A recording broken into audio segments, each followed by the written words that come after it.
one of the people who participated in the meeting at Njaba, where at least 2 traditional rulers were killed in Imo State, Emeka Iheanacho, has narrated how the attack took place. Iheanacho is the interim chairman of the Njaba local government area in Imo State, and he narrated his ordeal during an interview with Channels TV. The attacks carried out by armed men in the southeastern part of the country has been an issue of concern among many Nigerians and residents of the southeast region. Some traditional rulers were reportedly attacked and killed by gunmen in Imo State. More details concerning the incident have since emerged through an eyewitness. Speaking about the incident, Iheanacho said, "We were in a meeting with the traditional rulers of Njaba local government area. It was our usual monthly meeting. Towards the end of our meeting, we saw some people armed with guns. The armed men stormed into the council building and besieged the council hall where our meeting was held. They opened fire on us at the meeting." Can you imagine? They just opened fire at them. What did they do? And now the police is telling us now that, oh, they did not even take permission before they started their meeting. Why would you go into meeting without informing us? And from what this man is saying, that this is their monthly meeting. Oh, some people will tell you that, oh, maybe because of the incidents or because of the security challenges that the Imo State has been going through, maybe that is the reason why they ought to have involved the police people. And this is the same statement that came from the presidential spokesperson, Garba Shehu, when about 40 rice farmers were attacked. They said, oh, they didn't tell the army. They didn't tell the army that they were going to the farms. And people were like, so it has gotten to that level that people have to be informing the police. We are going to our offices. We are going to our workplace. We are going to the market. We are going to the church. That is to tell you that it is already a failed state. But at the end of the day, he said, oh, he didn't say that it was taken out of context. But that was exactly what he said. By the time you begin to hear people start analyzing the statement of police, they will begin to tell you that, oh, they didn't say so. How can you say this guy did not tell you that they were to hold meeting? So as a result, that was why it happened. So if you want to go to toilet now, you have to be informing them, I want to go to the toilet. That is to tell you that the country is already a failed state, but they will not agree to that. They just came to the meeting and they opened fire, and that was it. 2 people, Mornachs, were gunned down. And the next thing, the police even again said it was IPOB. I don't just understand. Without any investigation, why would they want to go and... I can't really get it. It is baffling. It's just like their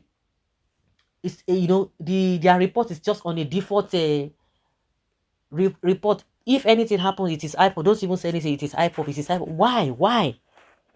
Why is it so? The unfortunate thing there is that they will not even do investigation.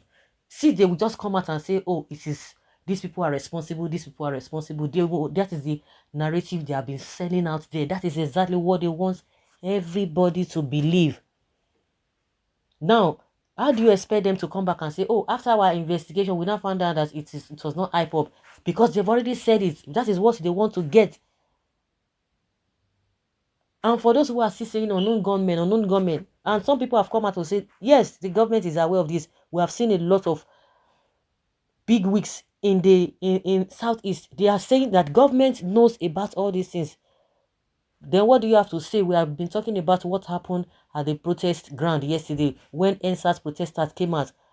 What do we have to say to that? We saw the way the people were being maltreated. People were being manhandled. What do you have to say to that? Is it as a result of IPOB, or is it as a result of people who are calling for separation?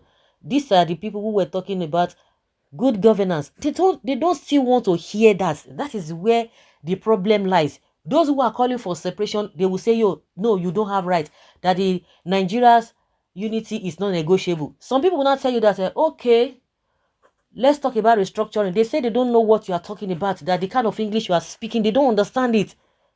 Some people will not tell you that restructuring takes place every day. Says who? Everything must be analyzed. If we say we are a federating unit, it must be done in accordance to that. How can you be running a federating unit at the end of the day? The security architecture is coming from the center. We are running a unity system of government. Some people will not come and tell you, oh, we want good governance. Oh, they will not tell you, oh, why must you be talking about good governance? We have done enough. Just that you have refused to see the good things the government is doing with this economy, with this insecurity. They will tell you, oh, some people could not even win elections, so they want to destabilize the current government. You will tell them that people are hungry. They will tell you, oh, you are lazy. That is why you are hungry. Oh, everything is fine. There is food in surplus. I think the best thing, and which they really want, is just for everybody to just keep quiet. Don't say anything. Whether you live, whether you die, whether you go hungry, whether you are breathing, it does not concern. Don't just say anything. That is where they are taking Nigerians to. And no matter what, everybody cannot keep quiet. Everybody cannot chicken out. Everybody cannot be caged. Everybody cannot be caged. Just see what happened, and police is blaming the traditional rulers. Why would you go for a meeting? Why would you hold a meeting without telling us, without informing us? That is what they are telling us. IPOB can't kill traditional leaders. IPOB is for the well-being of the Biafrans. I don't know where the police is getting that from. I don't know where they are getting it from.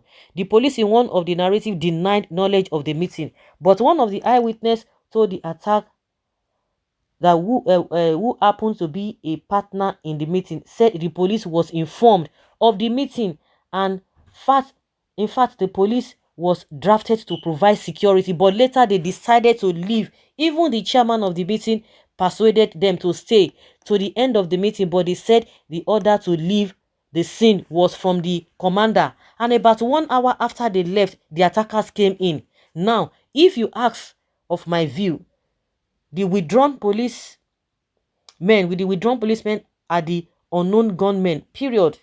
Police hierarchy have a hand in this massacre. You can never trust Nigerian police force. They know about the incidents. You know, we've not really heard fully from the Monarchs. Now that, did you invite the police?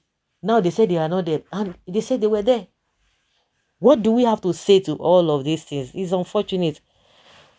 It's really, really unfortunate. You are lucky to be alive. Criminal politicians, una evil don't do.